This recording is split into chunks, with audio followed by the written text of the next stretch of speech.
The Old Clock Shop. The synopsis for the first part of the story. It's Christmas Eve and closing time for shops. Ray's old clock shop is still open. Two shoppers call at this late hour. Now the story. Christmas Eve had arrived. As last-minute shoppers were going home, a thick, white sheet of snow lay over Salt Lake City, USA. Yet the lights were still burning in the old clock shop as Ray, its old, deaf owner, worked on a clock he had sold that day.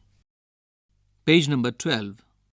Having finished his work, Ray stood up and was on his way to the back room when a cold rush of air from the front door hit the back of his neck. He turned to meet a last-minute shopper, but his old, wise eyes told him that this was not a shopper. He saw two men, one in his 20s, the other closer to 50.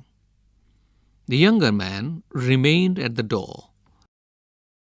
The older man approached the counter with no sign of friendliness in his eyes.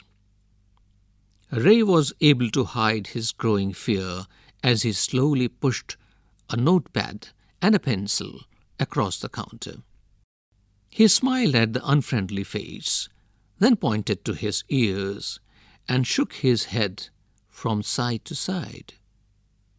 A quick look of surprise changed the man's face as he studied the notepad, then turned and said something to his friend. Ray used the chance to look closely at the man, paying attention to the shape of a gun and a restless hand in the man's right coat pocket. Anger boiled within him, but it was kept down by an inner voice that said, "Be still." He wrote on the notepad, "May I help you?" For the first time, the older man looked directly at Ray and smiled, a cruel, mocking smile.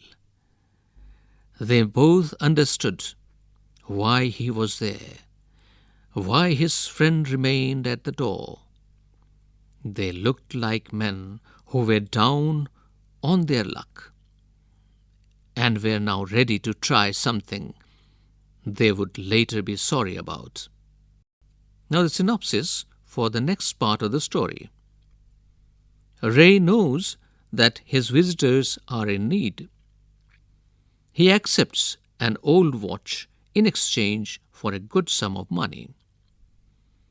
The message of peace and goodwill spreads everywhere as the old clocks chime Merry Christmas. The clocks ticked on. Ray calmly wrote another message.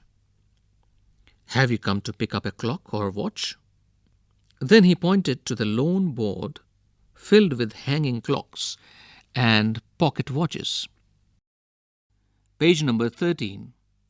He was not a pawnbroker, but at the same time couldn't say no to the needy people who placed their old watches or clocks before him for anything they could get.